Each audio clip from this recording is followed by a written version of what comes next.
श्लोक नंबर 24।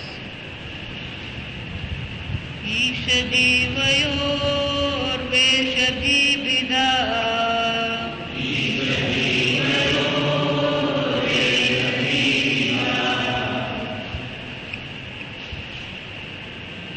ईशजीवयोर वेश वे पर रेप खाई नहीं देना। ईशजीवयोर वेशजीविदा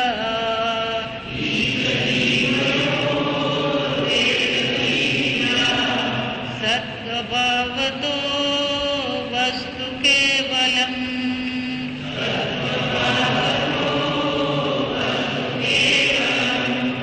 वेशहानत स्वात्मदर्शनम्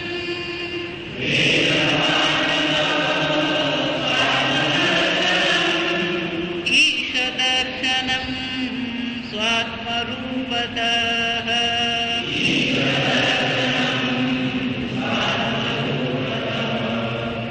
आत्मसंस्थिति स्वात्मदर्शनम्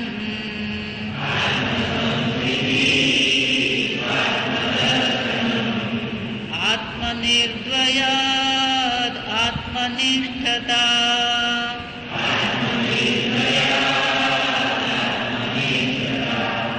ज्ञानवर्जिता ज्ञानहीनचेत्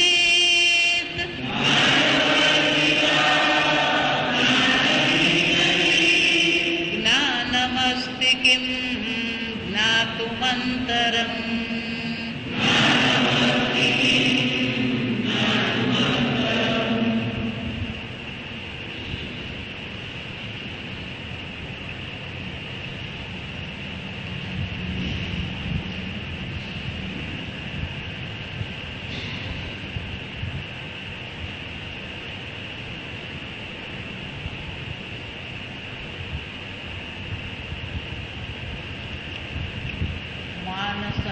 किम मार्गणे कृते आ श्लोकથી શરૂ કરીને 17મા શ્લોકથી શરૂ કરી અને 22 શ્લોક સુધી આત્માનું સ્વરૂપ શું છે એ ભગવાને પ્રગટ કર્યું, રમણ મહર્ષિજીએ પ્રગટ કર્યું.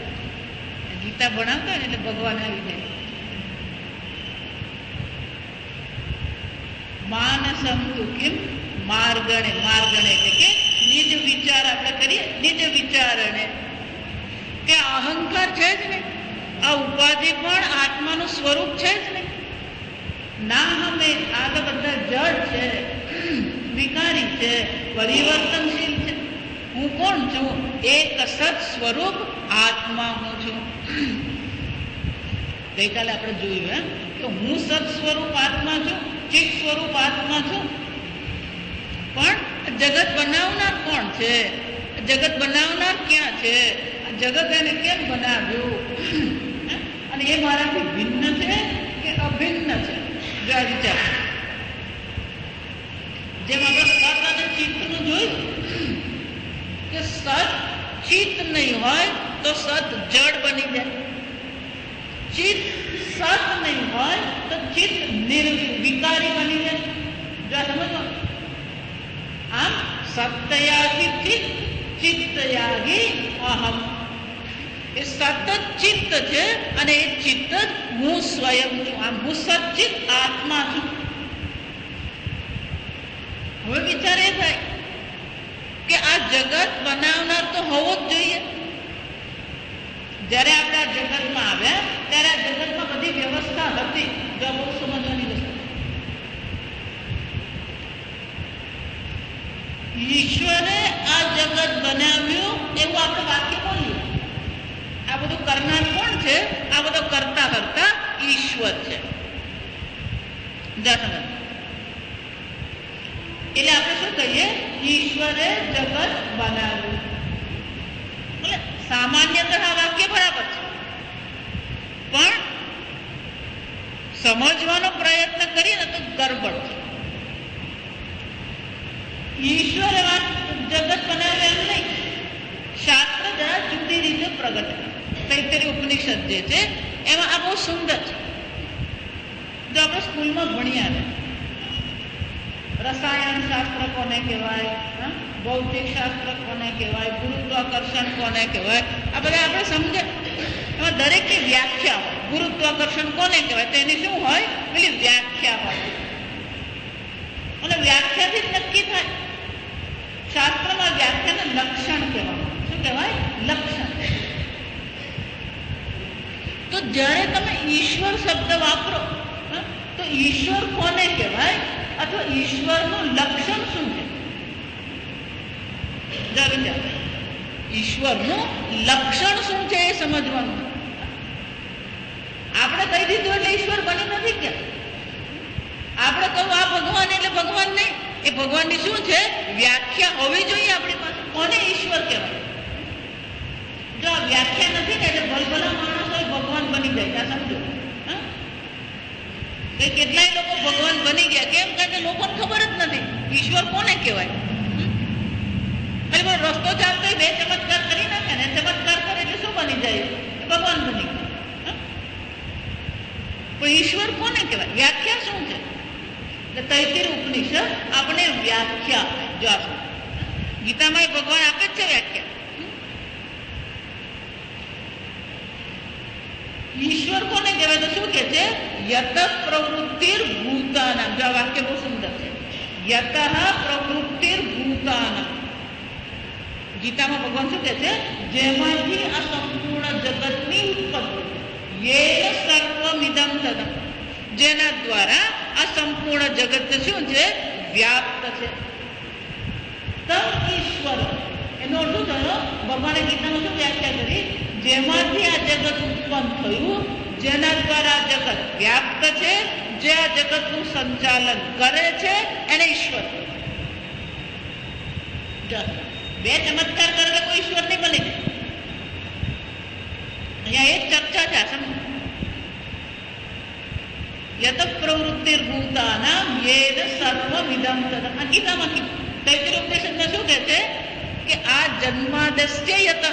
જો આ વિચાર બ્રહ્મસૂત્રમાં પણ એ જ છે. જેમાંથી આ જગતની ઉત્પત્તિ થઈ, યેન સર્વમ એટલે કે જેના દ્વારા જગત જગતનું સંચાલન થઈ રહ્યું છે.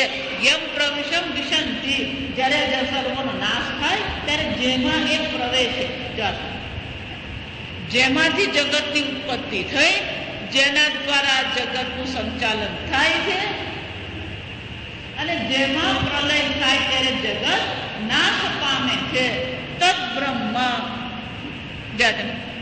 યતો વા ઈમાની ભૂતાની જાયન્તે યેન જાતાની જીવંતી યત પ્રયંતમ અભિષમ દિશન, જેમાંથી આ સર્વભૂતો જાયતે જન્મ જીવંતી, જે બધાનું સંચાલન કરે, યત પ્રયંતમ અભિષમ દિશંતી, નાશ થયા પછી જેમાં સર્વ પ્રવેશે છે, જેમાં સર્વનો લય થઈ જાય છે.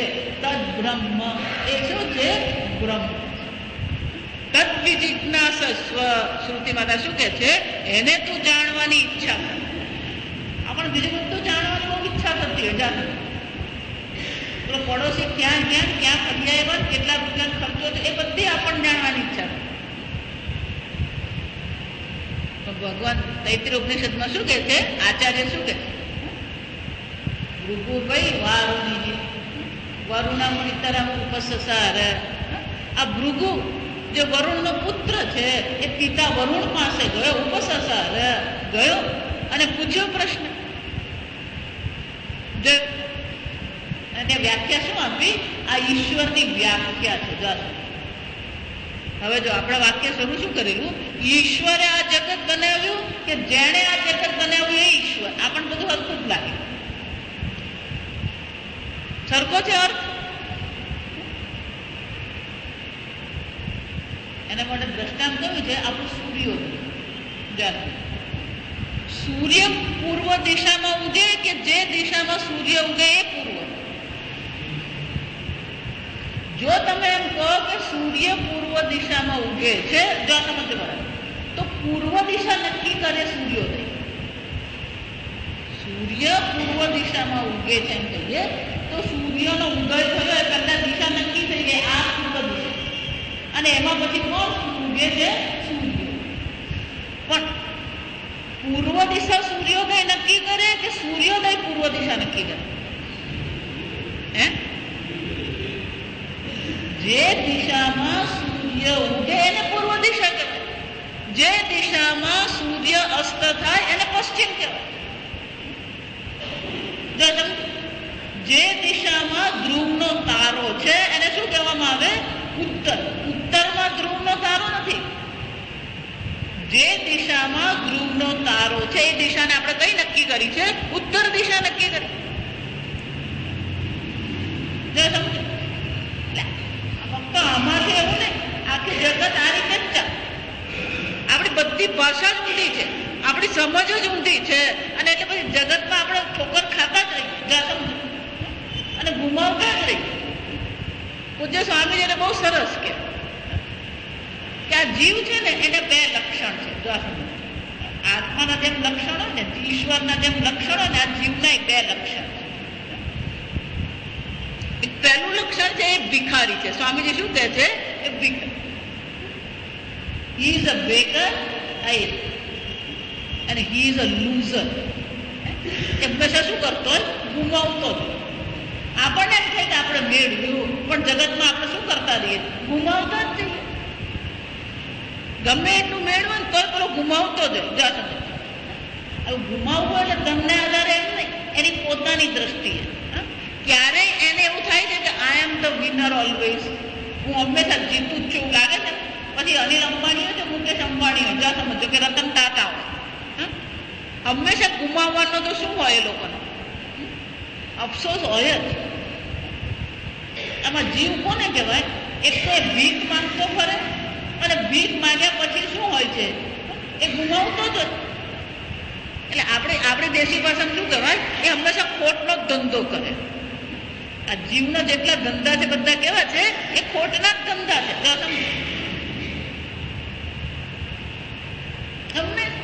આ કેમ? કારણ કે આપણી વ્યાખ્યા, આપણી સમજ જ ખોટી. જગત બદલવાનું નથી, આ સમજ. આપણી સમજ જો બદલાઈ જાય તો પછી આ બધું ગુમાવવાનું છૂટી જાય ને ભીખ માંગવાનું શું છે? એટલે મીરાબાઈ પણ શું કે છે? મોહે લાગી લગન ગુરુ ચરણ કી. આ ગુરુ પાસે હું ગઈ અને ગુરુજીએ શું કર્યું? ઉલટ ભયે મોરે નયન. નયન એટલે સમજદાર. ગુરુજી આ જગત નથી બદલ્યું, ગુરુજી આ ઉપાધિ નથી બદલી. ગુરુજીએ શું કર્યું? મારી સમજ જ બદલી નાખી. પૂર્વ સૂર્ય દિશામાં, સૂર્ય પૂર્વ દિશામાં ઉગતો નથી.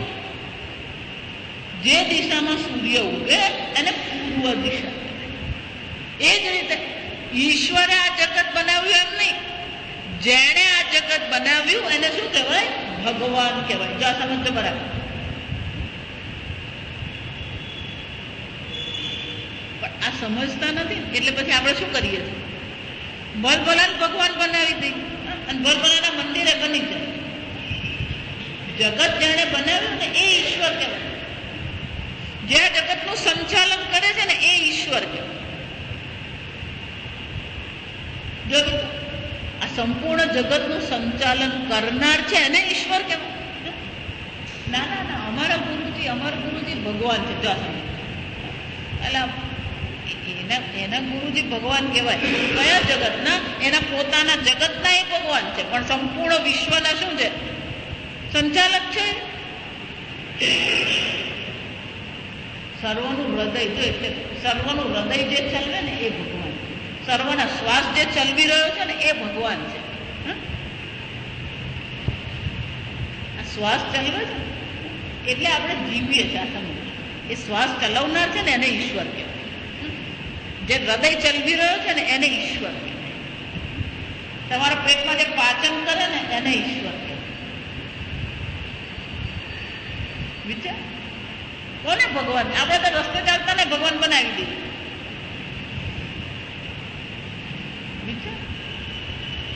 ત્યાં શ્રુતિ માતા આપણે વ્યાખ્યા આપે છે.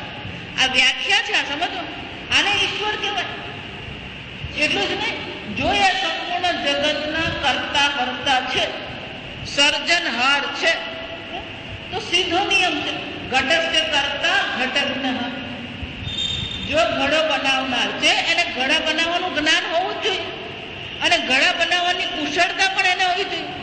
આપણે ઘડો બનાવવાનું જ્ઞાન મેળવે એટલે ઘડો બની નહીં જાય. જો સમજ, આપણે ઘડો બનાવવા બેસીએ તો ભારતનો નકશો જ બને. આપણી ગુજરાતી બહેનોની આ રોટલી જેવું છે. આ રોટલી ગુજરાતી બહેન, આ જો ગુજરાતી બહાર નીકળે પછી આપણી ગુજરાતી બહેનો જેવી રોટલી ખાવા નહીં મળે. સમજ, એ પછી ઢાબાની પછી શું મળે? નાન ને રોટી.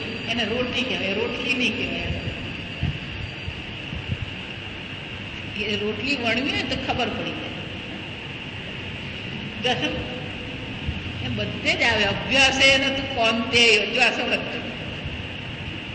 એ રોટલી બનાવવી હોય કે વેદાંત ભણવું હોય કે બ્રહ્મ જ્ઞાન મેળવવું હોય, છેવટે ઉપયોગ તો શાનો જ છે? અભ્યાસ એને તું કોનતે. રોટલી બનાવવી હોય એને માટે શું જરૂર પડે? કુશળતાની જરૂર પડે.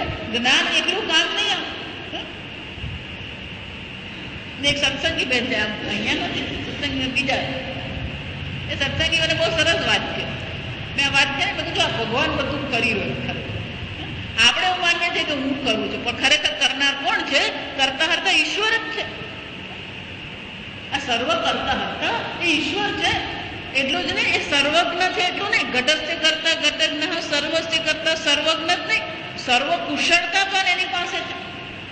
એ સર્વ કુશળતાને કારણે જ ઈશ્વર છે. અને આપણી કુશળતા કેટલી?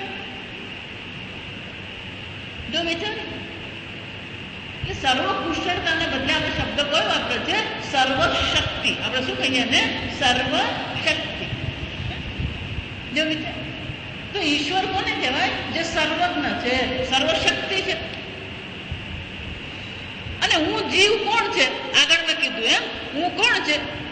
હું ભિખારી છું અને ગુમાવનાર છું. એટલે આ બેનો મેળ પડે ખરો? જીવ અને ઈશ્વર કેવા છે? એકબીજાથી ભિન્ન છે. બરાબર સાંભળ.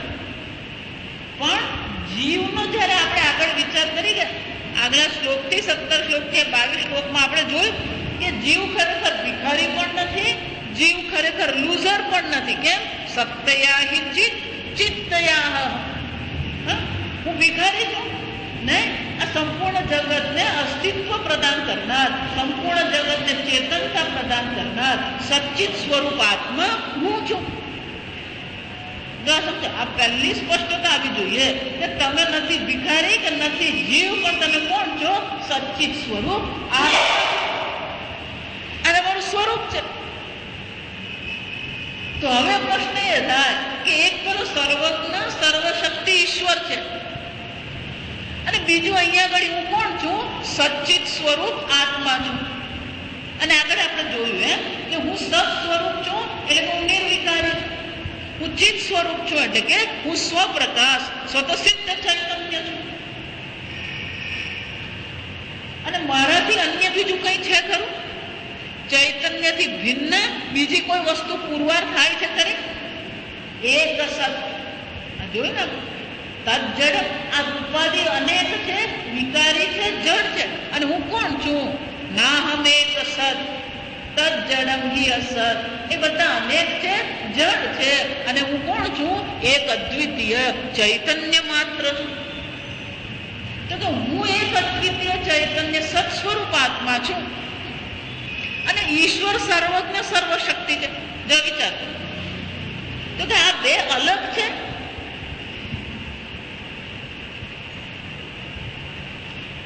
તમે આત્મ સ્વરૂપે સચ્ચિત છો એટલે પાકું જ છે. તમે જો ચૈતન્ય સ્વરૂપ છો અને તમારાથી ભિન્ન જો ઈશ્વર છે, તો ઈશ્વર ચેતન કે જડ? તમે ચૈતન્ય સ્વરૂપ આત્મા છો અને તમારાથી જો ભિન્ન ઈશ્વર છે, તો પછી ઈશ્વર શું થઈ જાય? તમે સત સ્વરૂપ આત્મા છો અને એક છો. તમારાથી ભિન્ન જો ઈશ્વર છે, તો ઈશ્વર કેવો બની જવાનું? તત હિ અસત જડમ. કાલે જ કીધું ચા પીને જવાનું, આમ સ્ટોક એવા એટલે મારો વાંક નહીં પડવાનો, સ્ટોક જ એવા. હું શું કરું? અને આનાથી અઘરું આવવાનું જ છે. વિચાર એનો અર્થ શું થયો?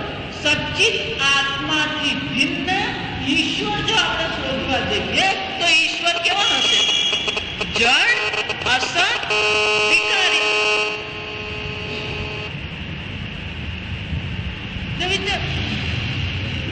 અને એટલા માટે અહીંયા રમણ મહર્ષિની બહુ સુંદર, રમણ મહર્ષિની ફક્ત વાક્યમાં કહી દે, પણ એને આપણે શું કરવું પડે? વિસ્તારથી સમજવું. એટલે કે છે ઈશ જીવયો. આ ઈશ્વર છે અને જીવ છે. એક ઈશ્વર છે જે સર્વજ્ઞ છે, સર્વશક્તિમાન. પેલો એક જીવ છે જે જન્મ મરણના ચક્કરમાં ભટકતો રહે છે, જે કરતા ભોગતા છે,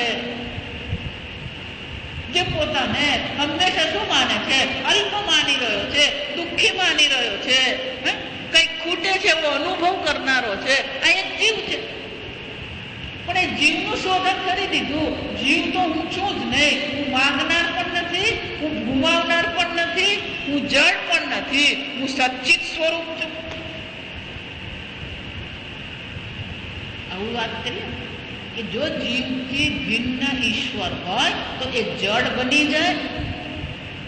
તો પછી પ્રશ્ન બીજા ઘણા ઉત્પન્ન થાય. જો મૂળ શ્લોક પર જઈએ ને, એના પહેલા થોડીક બીજી વાત.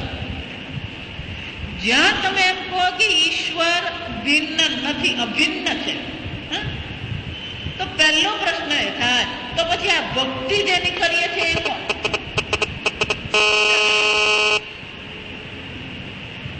ભક્તિ આપણે જેની કરી રહ્યા છે એ ભક્તિ જેની કરે છે ઈશ્વર કોણ?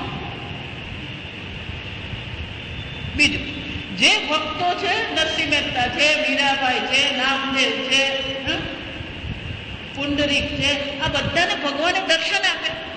તો દર્શન આપ્યા શું છે? જો વિચાર, શું એ બધું ખોટું છે? બધો વિચાર કરવો પડે. આ સમજ.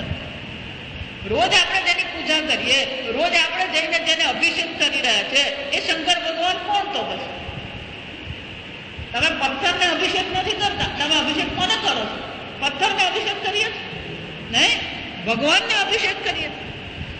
જયારે પૂજા કરીએ ત્યારે ભગવાનની પૂજા કરીએ, મૂર્તિની પૂજા નથી કરતા આપણે. મૂર્તિ તો આલંબન છે જેને આધાર રાખીને આપણે પૂજા કરીએ છીએ. જો એટલા માટે તો પછી આ ભક્તિ જે છે, પૂજા પાઠ છે, યજ્ઞ છે, ચંડી હોમ છે, રુદ્રયાગ છે, આ બધાનું શું પછી? કારણ કે શાસ્ત્રમાં જ બતાવ્યું. જો સમજો, બધી પૂજા ને બધું બતાવનાર પણ પ્રમાણ કોણ છે? શાસ્ત્ર પ્રમાણ છે. અને તમે જો એમ કહેતા હોય કે જીવથી ભિન્ન ઈશ્વર નથી, તો આ જીવ જેની પૂજા કરે છે એ પૂજા કોની કરે છે? આ જીવ કોની પૂજા કરી રહ્યો છે? ઈશ્વરની પૂજા કરે છે? વિચાર. હા, આપણે વિચારવું પડે કે આ ભક્તિ શું છે, પૂજા શું છે. હનુમાનજી જ્યારે વનમાં રામજીને મળ્યા ત્યારે રામજીએ પૂછ્યું, તમે કોણ છો? ત્યારે હનુમાનજી શું જવાબ આપ્યો? દેહ બુદ્ધ્યાતુ દાસો. આ દેહ બુદ્ધિથી ભગવાન હું તમારો દાસ. જીવ બુદ્ધ્યાતુ ત્વદેવ શતમ. ભગવાન આ જીવ બુદ્ધિથી હું તમારો અંશ છું. આત્મબુદ્ધ્યાતુ ત્વદેવાહમ. આત્મબુદ્ધિથી તો હું ને તમે એક. ઇતિ મે દ્રઢમતિ સ્યાત. આવી મારી શું છે? દ્રઢ બુદ્ધિ છે. અને એટલા માટે આ સમજો, દર્શન ભગવાન આપે છે, નથી આપતા એવું નથી. મીરાબાઈને શ્રી કૃષ્ણના દર્શન થયા, નામદેવને ભગવાનના દર્શન થયા, જ્ઞાનેશ્વરને ભગવાનના દર્શન થયા, નરસિંહ મહેતાએ રાસલીલાના દર્શન કર્યા. એમાં બિલકુલ ખોટું નથી. જો સમજો, વેદાંત પણ એ સ્વીકારે. વેદાંત એની ના પાડતો નથી, પણ એના ભક્તિનો આવેશ કહેવાય, એને ભાવાવેશ કહેવાય, અથવા તો ભક્તિનો ઉદ્રેક કહેવાય. જ્યારે મનુષ્ય આ પ્રકારની ભક્તિ કરે અને આ ભક્તિના ભાવમાં જ્યારે આવી જાય તો એનો જે ભાવ છે, જો સમજો બરાબર, એનો જેવો ભાવ છે એ ભાવને અનુરૂપ ભગવાન સ્વયં શું કરે છે? રૂપ ધારણ કરીને એને દર્શન આપે છે. પણ એ બિલકુલ વ્યક્તિગત છે. એટલા માટે મીરાબાઈને કૃષ્ણ ભગવાનના દર્શન થાય, પણ એની બાજુમાં રાણા ઉભા તો રાણાને દર્શન થાય નહીં, કારણ કે રાણાના મનમાં એ ભાવ છે, વ્યક્તિગત વસ્તુ છે, પણ દર્શન થાય છે એ હકીકત છે. ભગવાન શું કરે છે? એના ભક્તિ ભાવને ધ્યાનમાં રાખીને એને શું કરે છે? આ પ્રકારના દર્શન આપે છે. ધ્રુવને દર્શન થયા. વાલ્મીકીએ જ્યારે રામાયણ લખ્યું ત્યારે આખું રામાયણ એમણે ભાવમાં લખેલું છે. કેમ? એમને એક એક રામજીની લીલાના દર્શન થતા હતા અને એ જે લીલાના દર્શન કરતા હતા એ પ્રમાણે શું કરતા હતા? શ્લોક બનાવીને લખતા. વાલ્મીકીજીએ પણ શું કર્યું? એ રામની ભક્તિમાં ભાવમાં હતા અને એમને એક એક લીલાના દર્શન થતા ગયા અને એમણે વર્ણન એમણે વાલ્મીકી રામાયણ તરીકે એ લખ્યું. એમને પણ આ દર્શન થયા છે. જો સમજ, એટલે વ્યક્તિગત સ્તર પર ભક્તિ ભાવમાં ભગવાનના દર્શન થવા એમાં વેદાંતને કોઈ વિરોધ નથી. બીજું, જો તમે એવું કહેતા હોય તો ભગવાન જ્યારે અવતાર ધારણ કરે, ભગવાન જ્યારે અવતાર ધારણ કરે ત્યારે ભગવાન સ્વયં શું કરે છે? એક રૂપ ધારણ કરે છે. પણ ભગવાન પણ જ્યારે અવતાર સ્વરૂપે આવે ને તો એમ માનવાનું નહીં કે બધા એમને ભગવાન માને છે. અર્જુન એમને ભગવાન માનતો હતો, યુધિષ્ઠિર એમને ભગવાન માનતો હતો, ભીષ્મ એમને ભગવાન માનતા હતા, પણ દુર્યોધન ભગવાન માનતો હતો એમને. દુર્યોધન શું કહેતો હતો? આ મને ખબર છે મથુરામાં તમે કઈ બધી બહુ બધી ચાલાકી કરી, હવે મારી સામે તમે ચાલાકી કરવા આવે. યુધિષ્ઠિરે જયારે દુર્યોધનના દરબારમાં મોકલ્યા ભગવાનને દૂત બનાવીને, ત્યારે ભગવાનને બધી રીતે સમજાય તો સમજવા તૈયાર જ નહીં. એટલે ભગવાનને તો આમ સમજવાનું જ નથી, મારે એને બુદ્ધિને શું કરવી પડશે? અભિભૂત કરવી પડશે, તો એ કંઈક સમજશે. એટલે ભગવાને શું કર્યું? ત્યાં વિરાટ રૂપ દર્શન કરાવ્યું. જો વિચાર, અર્જુનને તો આટલી બધી વિનંતી કરીને ત્યારે ભગવાને વિરાટ રૂપના દર્શન કર્યા. પણ દુર્યોધને તો ભગવાને સામેથી વિરાટ રૂપના દર્શન કરાવ્યા. ત્યારે દુર્યોધન હસીને ભગવાનને કીધું, ભગવાન આવી બધી ચાલાકી કરો નહીં, હું કઈ સમજવાનો જ નથી, એક સોય જેટલી હું જમીન આપવાનો નથી. તમારે વિરાટ રૂપના દર્શન કરાવવા હોય કે ગમે તેના દર્શન કરાવવા. એનો અર્થ શું થયું? દુર્યોધન ભગવાન માનતો. આપણે વિષ્ણુ સહસ્રનામમાં પાઠ કરીએ એવું શિશુપાલનું છે. શિશુપાલે રોજ રોજ ભગવાને સંભળાવતો સુરતી. એ સુરતી 1000 છે. જાતનું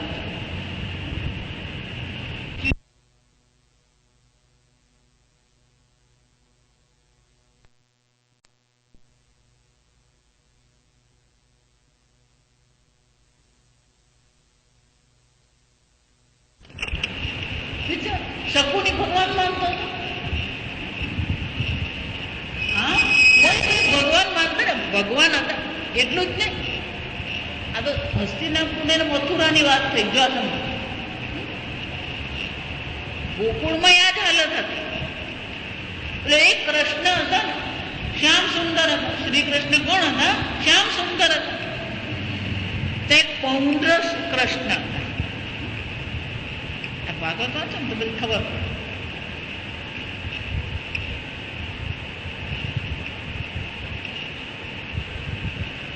ભાગવતમાં આવે એક પેલો ગૌરવર્ણ હતો. એ બધાને એવું કહેતો કે આ કૃષ્ણ નથી, હું કૃષ્ણ છું.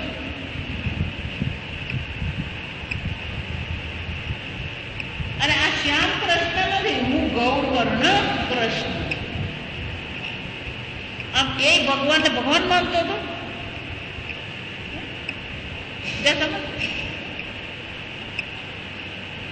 ભગવાન પણ જયારે હતા ત્યારે રાવણ પણ ભગવાનને શું કર્યું? કુંભકર્ણે સમજાવ્યું, અલ્યા ભાઈ આ વિષ્ણુ ભગવાન છે, તું માને છે કે આ 2 હાથ ને 2 પગ વાળો માણસ છે. આ 2 હાથ ને 2 પગ વાળો માણસ નથી, આ સાધારણ મનુષ્ય નથી. છતાં રાવણ તો શું માનતો? કુંભકર્ણે ને સીતા હરણ માટે જયારે મારીચને કીધું ત્યારે મારીચે એને આ જ કીધું હતું રાવણને, કે રાવણ તમે મને કોની પાસે મોકલો છો? તમે એવું માનો છો કે હું આને ઉલ્લુ બનાવીશ? જો વિચાર, કુંભકર્ણ ત્યારે રાવણે કીધું ત્યારે રાવણને ચોખ્ખું કહ્યું હતું કુંભકર્ણએ કે તું મને જેની સામે મોકલે છે ને એ સાક્ષાત વિષ્ણુ છે. તું એને સાધારણ મનુષ્ય માને છે. ત્યારે રાવણે શું કીધું? ત્યારે મારે હાથે મરવું છે કે એના હાથે મરવું? જો અલ્ટિમેટમ કહેવાય ને, શું કહેવાય? ત્યારે કુંભકર્ણે વિચાર્યું કે આ રાક્ષસને હાથે મરવું એના કરતા શું છે, ભગવાનના દર્શન કરતા કરતા ભગવાનને હાથે જ મારો જીવ જાય.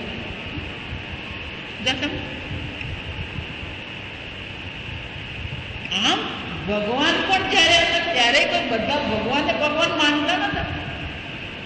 જો વિચાર, અવતાર કાળમાં રામજીની એ જ હાલત હતી, કૃષ્ણની એ જ હાલત હતી, નરસિંહ ભગવાનની એ જ હાલત હતી. પેલો પ્રહલાદ નારાયણ નારાયણ કરતો હતો. ત્યારે હિરણ્યકશ્યપે શું કીધું? આ નારાયણ કઈ ભગવાન નથી, તું જ ભગવાન નું નામ લે. ત્યારે પ્રહલાદે કીધું નહીં, આ ભગવાન છે. કે તારો ભગવાન ક્યાં છે? જો પ્રહલાદને ખબર હતી. આપણે હાથ ના થઈએ ત્યારે હજી સમજ નથી પડતી. પેલો 6 વર્ષનો હતો ને એને ખબર હતી. જયારે પૂછ્યું કે તારો ભગવાન નારાયણ ક્યાં છે, તો કે મારો નારાયણ તો કણકણમાં છે, સર્વવ્યાપી છે. એટલે હિરણ્યકશ્યપ આ થાંભલામાં તારો ભગવાન છે? કે હા, આ થાંભલામાં મારો ભગવાન છે. હિરણ્યકશ્યપે શું કર્યું? એક લાત મારીને થાંભલો શું કર્યો? અને ત્યાંથી કોણ પ્રગટ થયું? પ્રહલાદના વિશ્વાસ હતો નરસિંહ ભગવાન તરીકે ભગવાન ત્યાં પ્રગટ થઈ ગયા. ભક્તોની રક્ષા કરવા માટે ભગવાન ત્યાં પ્રગટ થયા. આમ આ અવતાર જેને આપણે કહીએ, અથવા તો આપણે ભક્તિના ભાવમાં જે ભગવાનના દર્શન થાય એનો આપણે વિરોધ કરતા નથી. જો સમજીને મંદિરો જે બનાવીએ છીએ, પૂજા પાઠ કરીએ છીએ, એના વિરોધની દ્રષ્ટિએ આપણે વાત નથી કરતા.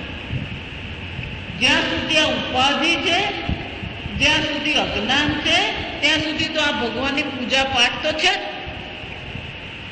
એની ના નથી આપણે. પણ સ્વરૂપનો વિચાર, જે ભગવાન, જો સમજો, જે ભગવાને આ જગતની રચના કરી, જે ભગવાન ભક્તોને દર્શન આપે છે, અને જે ભગવાન અવતાર ધારણ કરે, જો એ ભગવાન માટે આપણા મનમાં પ્રશ્ન થવો જોઈએ. એટલે તૈત્તિરીય ઉપનિષદમાં શું કીધું? તદ વિજિજ્ઞાસસ્વ. આપણે પૂજા પાઠ કરીએ છીએ, આપણે અવતારના લીલાની ચર્ચા કરીએ છીએ, આપણે દર્શનની વાતો કરીએ છીએ, પણ તદ વિજિજ્ઞાસસ્વ, એને જાણવાની મનમાં ઈચ્છા. એ ભગવાન કોણ છે? એ ભગવાન ક્યાંથી આવે? એ ભગવાન છે ક્યાં? મને કહો ને પરમેશ્વર, કેવા હશે, ક્યાં રહેતા હશે, શું કરતા હશે? જ્યારે જિજ્ઞાસા, પણ એ જિજ્ઞાસા આપણે તો ભજનમાં જ રહી ગઈ. જો સમજો, આમ આપણું શાસ્ત્ર આ ચર્ચા કરે, પણ આપણું શાસ્ત્ર સાથે સાથે શું કે છે?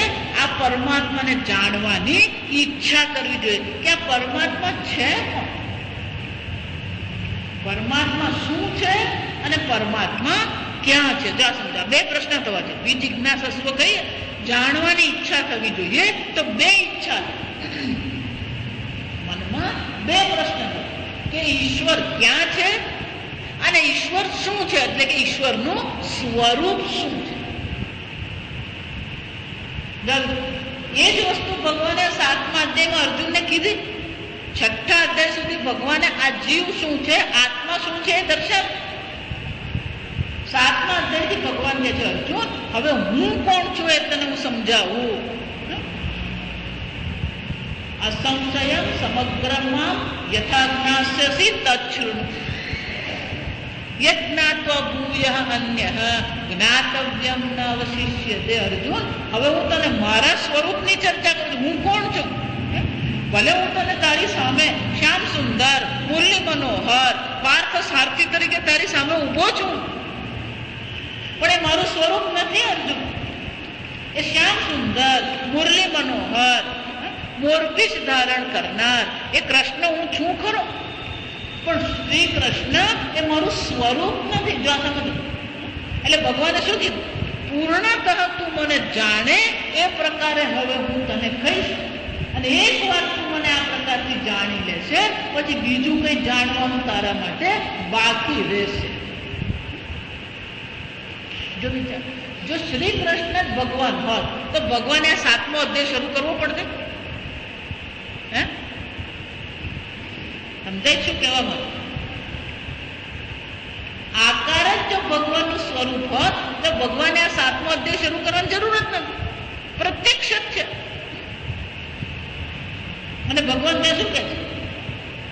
ભૂમિરાપો નલો વાયુ ખમ મનો બુદ્ધિરેવ ચ અહંકારિતી એમ ચ. અર્જુન, આ મારી અષ્ટધા પ્રકૃતિ છે. બીજી અપરે આ અપરા પ્રકૃતિ છે, બીજી પરા પ્રકૃતિ છે. અર્જુન, આ મારું સ્વરૂપ છે. અને હું કોણ છું? મત્ત સર્વમિદમ તદમ, મારા દ્વારા જ આ સંપૂર્ણ જગતની ઉત્પત્તિ થઈ. મત્ત પરતરમ નાન્ય, આ જગતમાં મારાથી અન્ય બીજું કંઈ છે જ. જો વિચાર, ટેબલ કહીએ, ખુરશી કહીએ, વલસાડ કહીએ, પૃથ્વી કહીએ, સૂર્ય કહીએ, આકાશ કહીએ, ભૂમિ કહીએ, ભગવાન શું કહે છે? મારાથી ભિન્ન કોઈ વસ્તુ છે જ. આ સંપૂર્ણ જગત મારા દ્વારા વ્યાપ્ત છે. હું જ આ સંપૂર્ણ જગતને સત્તા પ્રદાન કરું છું. હું જ સંપૂર્ણ જગતને સત્તાને સ્ફૂર્તિ પ્રદાન કરું. આમ ભગવાન ત્યાં શું કહે? આ સંપૂર્ણ જગતમાં હું જ વ્યાપ્ત છું. એનો શું?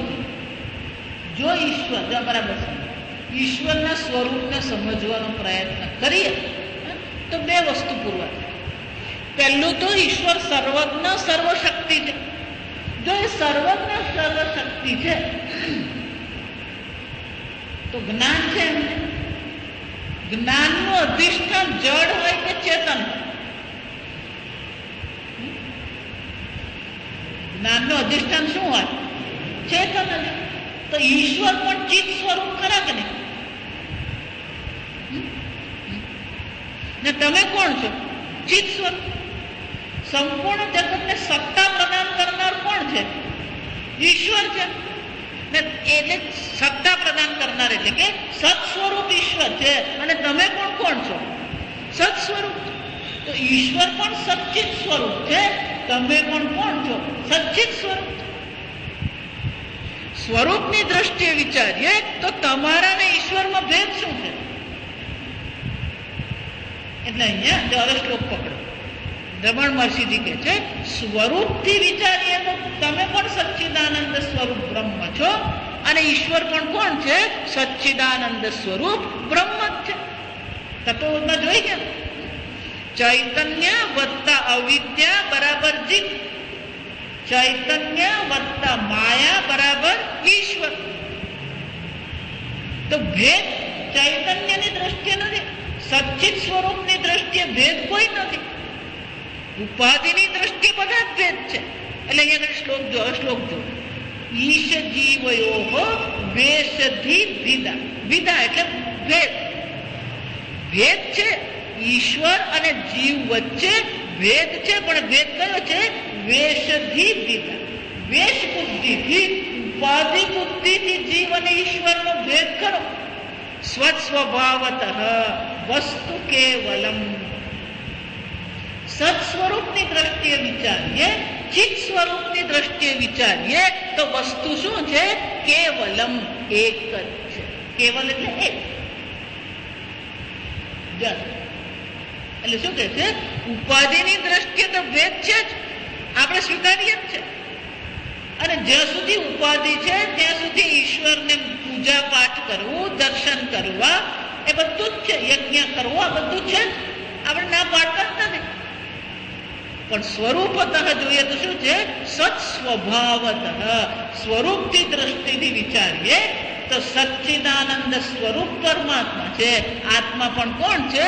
સચ્ચિત આનંદ સ્વરૂપ છે. કેમ કે સંપૂર્ણ જગતને સત્તા અને સ્ફૂર્તિ પ્રદાન કરનાર એક અદ્વિતીય સચ્ચિદાનંદ બ્રહ્મ છે. ઉપાધિથી એકને જીવ કહેવાય. એ જ બીજી ઉપાધિથી બીજું નામ પડે. પણ ઉપાધિને કારણે અનેક નામ પડવાથી બે જ નામ નહીં. જો સમજો, જીવ અને ઈશ્વર બે માત્ર નહીં, અનેક નામ છે. એટલે નરસિંહ મહેતા શું કહી ગયા? ઘાટ ઘડિયા પછી નામ રૂપ જુદ, અંતે તો હે મનુ હે મનુ. ઉપાધિની દ્રષ્ટિએ ઘણું બધું છે. કુંડળ છે, પકડી છે, વીટી છે, બધું ઘણું છે. હાર છે. ઉપાધિની દ્રષ્ટિએ અનેકતા છે. બે નહીં. જો સમજો, બે કહેવાનું જ નથી. ઉપાધિની દ્રષ્ટિએ તો શું છે? અનેકતા જ છે. અને અનેકતાનો આપણને વિરોધ નથી.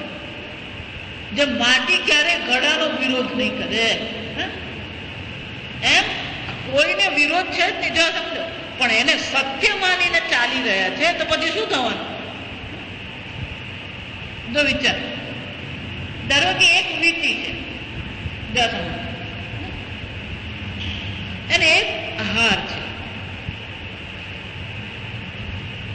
પેલો હાર જે છે ને હંમેશા પહેરેલ રાખે અને વીટી પણ પહેરેલી રાખે. હવે ધારો કે કલ્પના કરો કે વીટીમાં ધારો કે જીવ ભાવ છે. વીટીનું પણ મન છે અને વીટીમાં પણ જીવ ભાવ છે. એટલે વીટી પોતાને શું માને છે? હું વીટી છું. એ જ રીતે હાર છે. એટલે ભાઈ હાર પહેરે છે પણ હંમેશા શું કરે? શર્ટની અંદર રાખે. એ હાર છે ને એને પણ ધારો કે મન છે અને એને પણ એવી બુદ્ધિ છે, હું તો હાર છું. હવે આ બેને જે છે, ધારો કે વીટી અને હાર એકબીજાની સાથે ચર્ચા કરે તો કેવી ચર્ચા હશે બેન? હાર વીટીને એવું કે છે, વીટી તું તો બહુ નસીબદાર છે. કેમ? તને એક તો ખુલ્લી હવામાં રહેવાનું પડે, આખી દુનિયા તને જોઈ છે એટલે તું પ્રસિદ્ધ છે, આખી દુનિયા તારા વખાણ કરે, એટલે તું બહુ સુખી છે વીટી. હાર શું કહી રહ્યો છે વીટીને? તું બહુ સુખી છે. એટલું જ નહીં, આપણો માલિક છે એ રોજ તને જુએ, બધાને બતાવે, જો આ વીટી મેં સ્પેશિયલ મારા માટે બનાવડાવી. એમાં આખો દિવસ ચર્ચા પણ કોની થતી હોય? તારી જ ચર્ચા. અને હું તો શું છે, અંદર અંદર મને રાખે અને પરસેવો થાય ને ગરમી લાગે એટલે બહુ દુઃખી છું. એટલે હાર શું છે? દુઃખી છે. અને હાર શું માને છે? વીટી સુખી છે. એટલે હારે ત્યારે આવું વીટીને કીધું, એટલે વીટી કે ના રે ભાઈ, તું બહુ સુખી છે, હું તો બહુ દુઃખી છું અને મારા દુઃખની ખબર નથી. તને શું દુઃખ? અરે આખો દિવસ એ કઈ પણ પકડે ને તો વાગે બને, એને તો વાગે જ નહીં. તને તો બહુ સાચવીને પ્રેમથી રાખે છે, આ મને તો બહુ રફલી હેન્ડલ કરે. શું કહેવાય કે અરે મારા તું મને જો, તું બહાર નીકળીને મને જો, મારા પર કેટલા ઘસરકા પડ્યા અને કેટલો માર મેં ખાધો એ તને ખબર પડે. મને ત્યારે બનાવીને ત્યારે હું 1 તોલાની હતી, હમણાં મારું 8 તોલા વજન થઈ ગયું હશે, મારું વજન ઉતરી ગયું. શું થયું? કેમ કે હાથ ધોય ત્યારે સાબુ મને લાગે, પછી ખાતો હોય ત્યારે ગરમ ગરમ મસાલા બધા મને લાગે, આ બધું મને જ સહન કરવું પડે. તને તો કેવો પ્રેમથી સાચવીને છાતીએ લગાવીને રાખે અને મને તો બહુ અડગી રાખે. શું છે?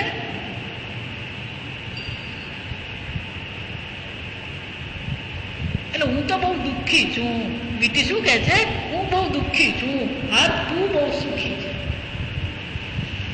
મને કહો, કોણ સુખી કોણ દુઃખી? આપણી હાલત આવી જ છે. બોલો, હાર વીટીને સુખી માને અને વીટી કોને સુખી માને? એમ આપણે બધા શું માનીએ? પાર્કે ભણે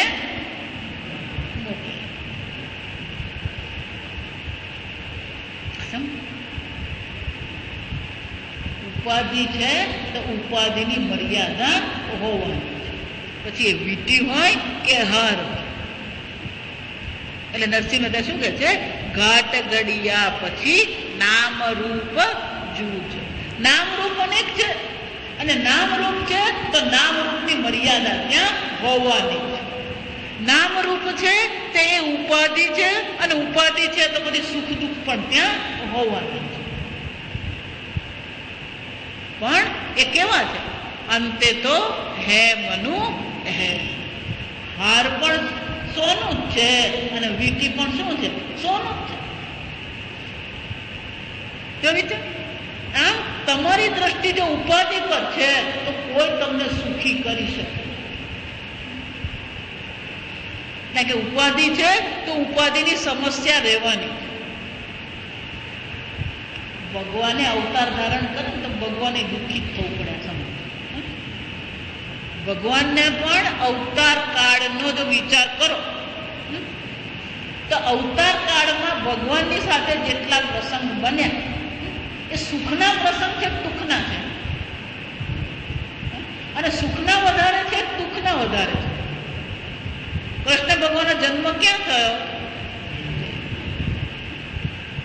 આપણે ધારો કે આપણું પેલું જન્મ શું કહેવાય, જન્મ દાખલો આપવાનો હોય, એમાં શું લખવાનું? જેલમાં જન્મ લખો. જન્મ થવાની સાથે પિતાજી ક્યાં મૂકી આવ્યા? મથુરાનો રાજકુમાર. પણ પિતાજી ક્યાં મૂકી આવ્યા? ગોકુળ. સારું કહેવાય, ખરાબ?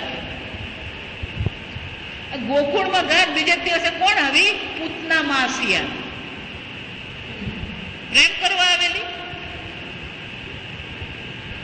આપણા જીવનમાં પૂતના માસી આવી છે? આપણો જન્મ જેલમાં થયો છે? આપણને મા બાપ અનાથ આશ્રમમાં મૂકી આવ્યા? નથી.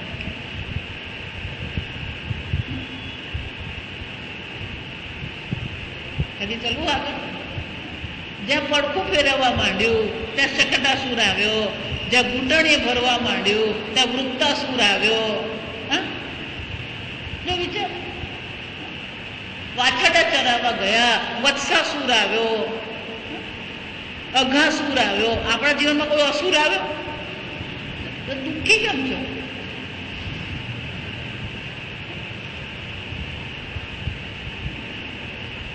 અક્રૂરમાં પછી ગોપીઓ સાથે પ્રેમ કર્યો જાતનો, ત્યાંય માર જ ખાવો પડતો હતો. જશોદામાઈ લાકડી મારીને જ ચાલતા.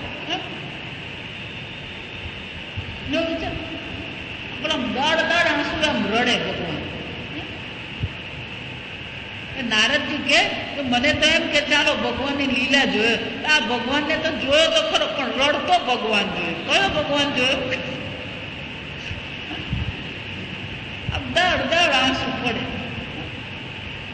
ભગવાન કે હું દીકરો બનું, મારે માર ખાવો પડે ને મારે રડવું પડે.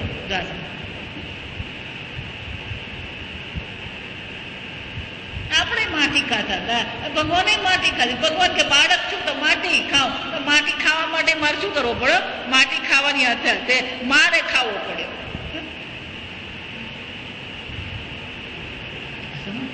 ઉપાધિ છે એટલે મર્યાદા આવવાની. એટલે શું કહે છે? ઈશ જીવયોર વેશ, ઈશ જીવયો. આ બંનેમાં શું છે? ઉપાધિનો ભેદ તો છે જ. એક અલ્પ ઉપાધિ છે, બીજી મહાન ઉપાધિ છે. એક અલ્પજ્ઞ છે, બીજો સર્વજ્ઞ છે. તો ઉપાધિનો ભેદ છે. સત સ્વભાવત, પણ સત સ્વરૂપ આત્માનો જો વિચાર કરીએ, વસ્તુ કેવલમ, વસ્તુ તો શું છે? એક જ છે. સત સ્વભાવ, જો અહીંયા સમજો. ફક્ત શું કીધું? સચિત નહીં કીધું, ફક્ત શું કીધું? સત સ્વભાવ. કેમ? સત એમ કહીએ ને એટલે અંદર ચિત્ત આવી જ જાય. જો આ વિચાર, સત કહીએ એટલે એની સાથે સાથે શું આવી જવાનું? ચિત્ત આવી જ જાય. એ સ્વતઃ સિદ્ધ સ્વપ્રકાશ છે. ઈશ્વર પણ જો વિચાર, ઈશ્વરે પણ પોતાની વાત કરવી હોય તો શરૂઆત ક્યાંથી કરવી પડે? હુંથી જ કરવી પડે. અને તમે શરૂ કરો ત્યારે હું જ કેવું પડે. તો ઈશ્વરનો પણ હું જ, એમણે વાત કરવી હોય તો કેવું જ પડે. હુંથી જ શરૂ કરવું પડે અને છુંથી જ શરૂ કરવું પડે. આપણે એ જ છે. છું એમ કહીએ એટલે સત છે, હું કહીએ એટલે ચૈતન્ય છે. અને એટલે કે છે સત સ્વભાવત, સત સ્વભાવની દ્રષ્ટિએ વિચારીએ તો વસ્તુ કેવલમ, વસ્તુ તો એક જ છે. પણ એ જ વસ્તુ માયા ઉપાધિથી કોણ છે? સર્વનું સર્જન કરનાર છે. જેમાંથી આ સર્વનું સર્જન થયું, જે આ સર્વનું સંચાલન કરે છે, એ માયા શક્તિથી, માયા ઉપાધિથી ઈશ્વર છે. માયાંતુ પ્રકૃતિમ વિદ્ધિ માયિનમ તુ મહેશ્વરમ. આ માયા ઉપાધિથી, આ માયા પ્રકૃતિ છે. પ્રકૃતિ એટલે શું છે? પ્રકર્ષેણ કૃતિ યોગ્યત્વ. પ્રકૃતિ એટલે કે આ સંપૂર્ણ જગતનું સંચાલન કરનાર છે, સર્જન કરનાર છે. 9મા અધ્યાયમાં ભગવાન એ જ કહે છે, મયા અધ્યક્ષેણ પ્રકૃતિ સૂયતે સચરાચર. મારા અધ્યક્ષમાં, મારી અંદર રહીને આ માયા જે મારી પ્રકૃતિ છે શું કરે છે? સૂયતે, આ સંપૂર્ણ જગતને જન્મ આપે છે. તસ્ય બીજ પ્રદમહં પિતા. આ સર્વને બીજ પ્રદાન કરનાર પિતા હું છું. જન્મ આપનાર એ માયા પ્રકૃતિ છે. આ માયા પ્રકૃતિથી એ સચ્ચિત બ્રહ્મ ઈશ્વર કહેવાય, માયાવી કહેવાય. માયામ તો પ્રકૃતિમ વિદ્ધિ માયાવી તો માયિનમ તો મહેશ્વર. એ મહેશ્વર કોણ છે? એ માયાનું સંચાલન કરનાર છે, અધ્યક્ષ છે. તો ઉપાધિથી તો માયા ઉપાધિ ક્યાં છે? એમ અહીંયા આગળ કઈ ઉપાધિ છે? અવિદ્યા ઉપાધિ છે. એટલું જ નહીં, જ્યાં સુધી અવિદ્યા ઉપાધિ બેઠી છે ત્યાં સુધી પેલી માયા ઉપાધિ પણ સત્ય જ છે. જ્યાં સમજો, જ્યાં સુધી અવિદ્યા ઉપાધિ છે ત્યાં સુધી માયા બુદ્ધિને પણ આપણે સત્ય કહેવી જ પડે. પણ આ અવિદ્યાની નિવૃત્તિ થઈ ગઈ પછી શું છે? સત સ્વભાવતઃ વસ્તુ કેવલ. એકવાર અવિદ્યાની નિવૃત્તિ થઈ ગઈ પછી જીવ અને ઈશ્વર બે છે જ.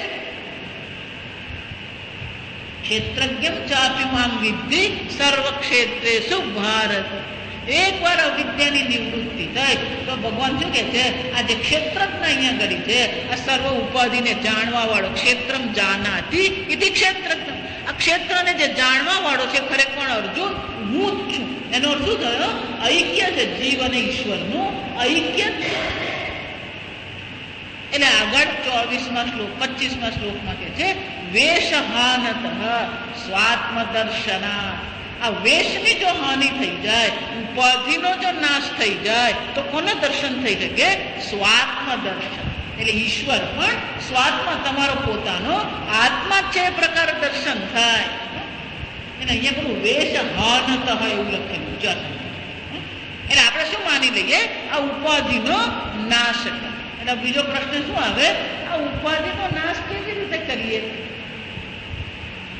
આગ લગાવો, શું કરો?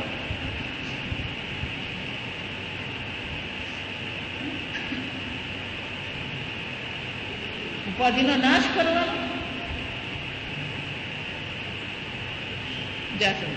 ઉપાધિ શબ્દ સમજી લઈએ ને તો આ નાશ શબ્દ પણ સમજાય. આગળ મેં કીધું ને, દરેક શબ્દની વ્યાખ્યા. ઉપાધિ કોને કહેવાય? ધારો કે મારી પાસે રંગવિહીન સ્ફટિક હોય, એ સ્ફટિકની બાજુમાં ધારો કે હું લાલ રંગનું જાસૂદનું ફૂલ મૂકું, તો જાસૂદનું ફૂલ લાલ છે, સ્ફટિક રંગ વગરનું છે, પણ એની પાછળ જેટલું ફૂલ હોય તો સ્ફટિક કેવો દેખાવાનો? લાલ દેખાવાનો.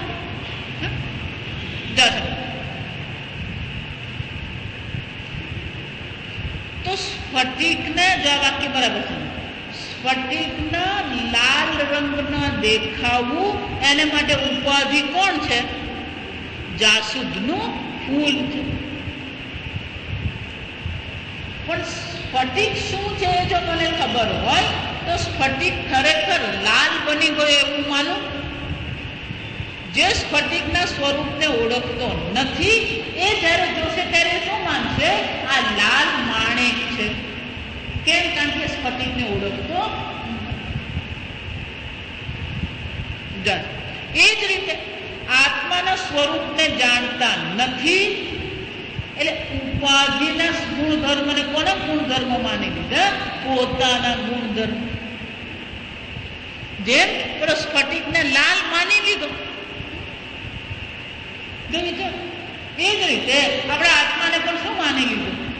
હું દેહ છું, હું ઇન્દ્રિય છું, હું મન છું, હું બુદ્ધિ છું, માતા છું, પિતા છું, ભાઈ છું, ભાભી છું. આમ આ ઉપાધિમાં અહમ બુદ્ધિ કરી લીધી. કારણ કે ઉપાધિને ઉપાધિ સમજતા. ઉપાધિને જો ઉપાધિ સમજી લઈએ તો પછી શું છે? ઉપાધિ દૂર કરવી પડે. પછી ભલે સ્ફટિક લાલ દેખાય કે પીળો દેખાય કે ગુલાબી દેખાય, એક વાર સ્ફટિક નિરંગી છે એ ખબર પડી ગઈ. પછી ભલે ને ગમે તે રંગમાં દેખાય, કોઈ ફરક નહીં પડે. યોગરતો વા ભોગરતો વા સંગરતો વા સંગવિહીન. એક વાર સ્વરૂપનું જ્ઞાન થઈ ગયું પછી યોગની સમાધિમાં હોય કે ભોગમાં હોય, સંગ રહિત લોકોના વગર એકલો રહે છે, સંગ સહિત સંગ સાથે હોય, કોઈ ફરક પડે? સ્વરૂપનું જ્ઞાન હોય પછી ઉપાધિ હોય કે ન હોય કોઈ ફરક પડે નહીં. બરાબર સાંભળો. બીજું, એક વાર જો મને ખબર પડી ગઈ એક સચ્ચિત સ્વરૂપ આત્મા હું છું, બીજું છે જ નહીં. બીજું પહેલા એને છે એમ કહીએ ને પછી આપણે દુઃખી કરીએ છીએ. ઘડા માટીથી ભિન્ન ઘડા નામની વસ્તુ છે.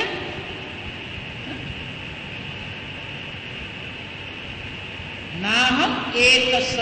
આ બધું હું છું નહીં. હું કોણ છું? એક જ છું. એક અદ્વિતીય બ્રહ્મ માત્ર.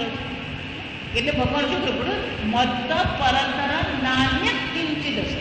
મત્ત પરત, મારાથી પર, અન્ય ન કિંચિત, બીજું છે તો બીજું છે જ નહીં તો પછી ઉપાધિ છે? પહેલા તમે બીજું એમ છે એમ સ્વીકારો છો અને પછી તમે આ માથાકૂટ કરો છો. તો એટલા માટે માટી જો એમ માનતી હોય કે હું ઘોડો છું તો પછી બધું સુખ દુઃખ છે. પણ એક વાર માટીને જ્ઞાન થઈ ગયું મૃત્તિકે તેવ સત્યમ, હું તો માટી છું, પછી ઘોડો હોય કે ન હોય એને ફરક પડે?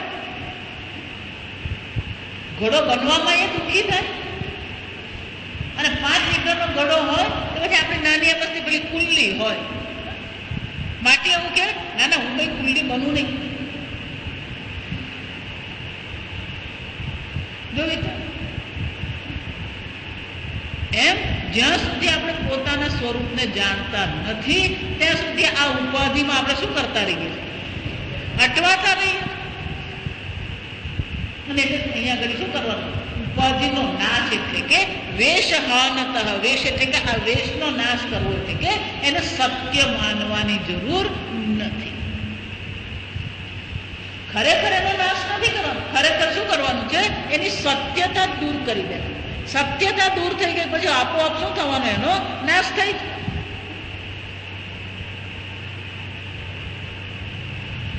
સૂર્યોદય થાય છે કે સૂર્યોદય દેખાય છે?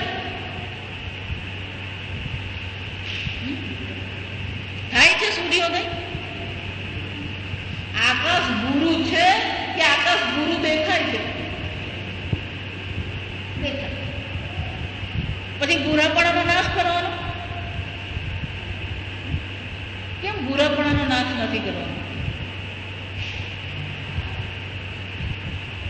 દેખાય છે એનો શું થાય? ત્યાં ખરેખર છે? દેખાય છે એનો શું થયો? આપણી આંખથી દેખાય છે ને, દ્રષ્ટિભ્રમ કહેવાય. પણ ખરેખર શોધવા જઈએ તો ત્યાં નીલ આકાશ છે જ નહીં. જો સમજો